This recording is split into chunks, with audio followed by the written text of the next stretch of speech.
What's going on, guys? Dan Watson, and I'm here in Maui, Hawaii, checking out the new Mavic 2 Pro. I mean, it is absolutely unbelievable out here, and I've been traveling with this drone. DJI has made some massive improvements to it, so I want to tell you about this drone and why it has quickly become my favorite one to use.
So we definitely have a beefier body than the original Mavic Pro, and that's because we have some new stuff on it. We have some sensors around the sides and the top and basically everywhere all around this thing.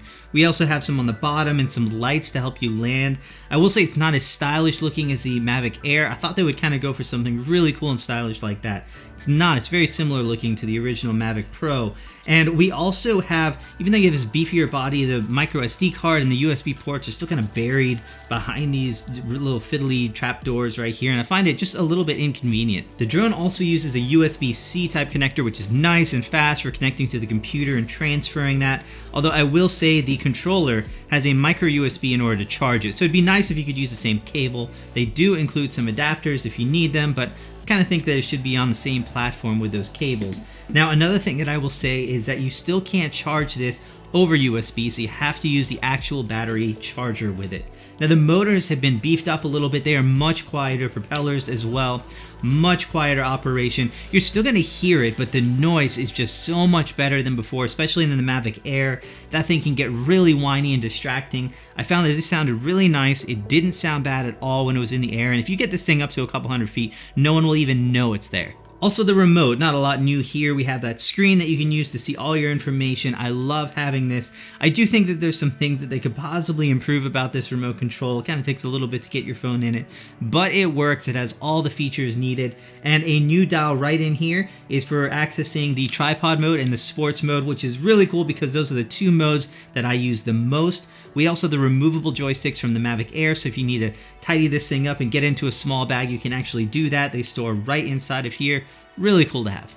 Now, the first big change is this 1-inch Hasselblad 20 megapixel camera, which is a massive step up in quality from the previous Mavic Pro. I mean, even straight out of the camera, things look really incredible, and this alone makes it just well worth the upgrade. That said, I still feel like many point-and-shoot cameras with the same sensor size just offer slightly more detailed images and videos in this drone, and I just feel like it should be able to capture a little more detail than it does.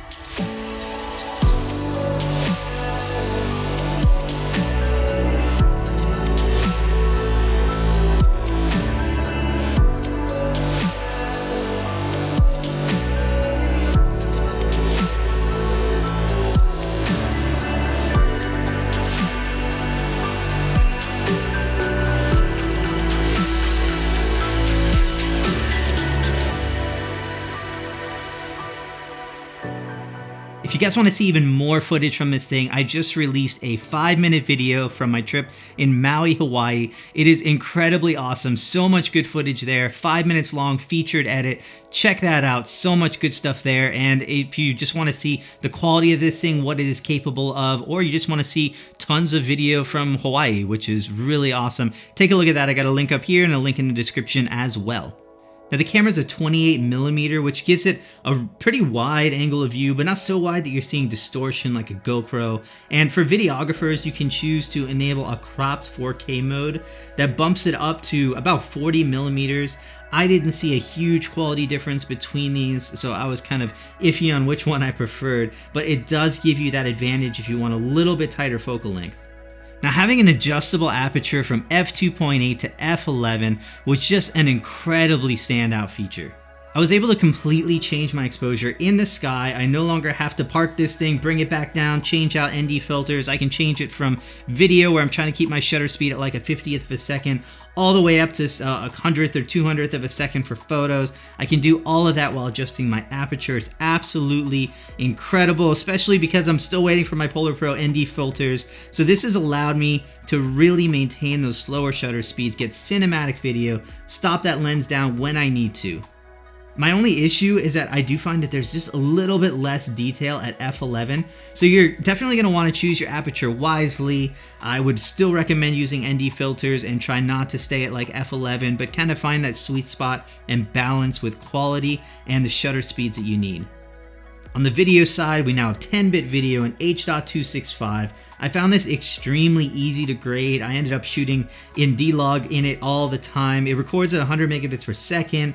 Video looks really clean. Very little artifacting, especially if you're used to something like the Mavic Pro, the original one. You don't see a lot of that with details like grass and trees.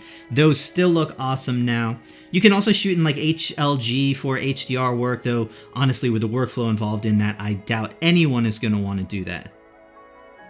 Something to know is that 4K H.265 doesn't play back perfectly on old computers, and most video players on your computer don't play it, so it's a little bit less convenient to work with. And if you go to H.264, you do not have the option for 10-bit or D-Log at all, which seems kind of weird. We should be able to shoot D-Log in H.264. I don't know why we can't, but you have to go in H.265 with 10-bit. I hope they kind of change that with a firmware update.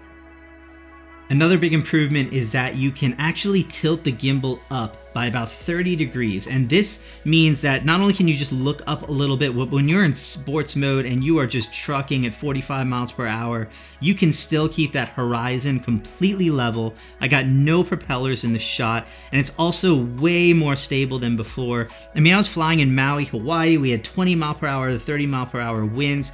Camera performed perfectly, my footage was stable. I mean, I was getting warnings like crazy that the wind was crazy, but overall my footage looked great, and that is what matters the most. The Mavic 2 also uses OcuSync 2.0 for communication. This was actually unbelievable. I never once lost connection. The video downstream looked so much better than before. The camera is consistently recording a 1080p video to my phone. It looked great. I mean, I flew for thousands of feet away, and not at all problems with interference or the signal dropping.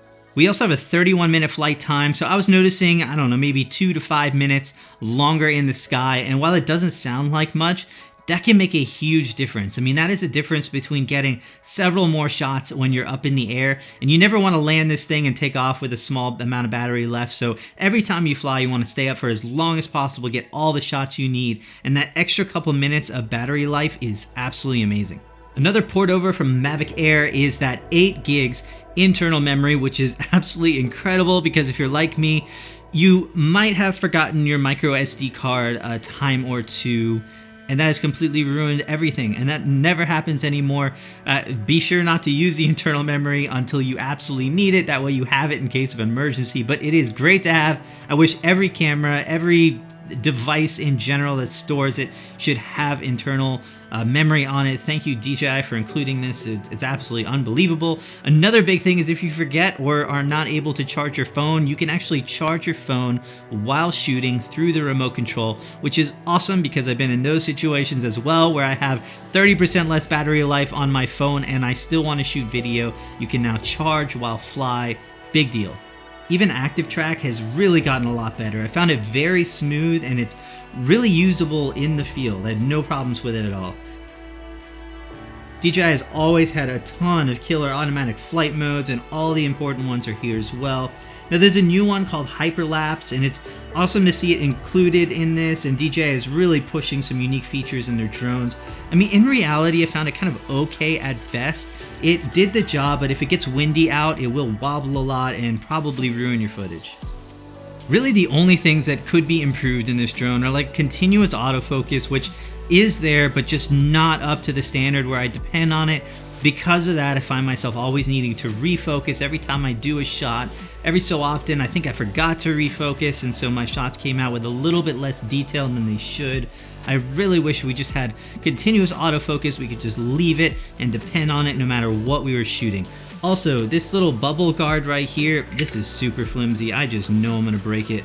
I wish they'd come out with a little bit better for securing your camera on this. You might want to pick up an extra one of these if you're anything like me.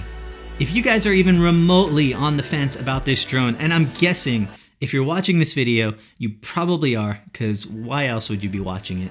You should absolutely consider this thing. It is just an amazing upgrade. The quality on this thing is incredible. If you are a Mavic owner, it is a huge upgrade for you. If you are a Phantom owner, getting that kind of crazy quality in a drone this small, I fly this thing so much more than I do with my Phantom because I have it with me always. I mean, it's so easy to port this around, take it, travel with it, that I use it so much more than I do something like a Phantom or Inspire. And it is great for that. I mean, DJI has really nailed this sweet spot for quality, features, portability. There is nobody that nails that as good as they do. Honestly, if they were to pack more stuff in this, it probably would have had to get dramatically more expensive, bigger. It's just a great all-in-one drone for that. So thank you guys for watching this video. I appreciate your support when you use those links below. And again, if you want to check out 5 minutes of crazy, awesome, featured, edited video, check out my trip to Maui, Hawaii. I've got a link in that in the description below. Thank you guys so much for watching. I'll see you again real soon.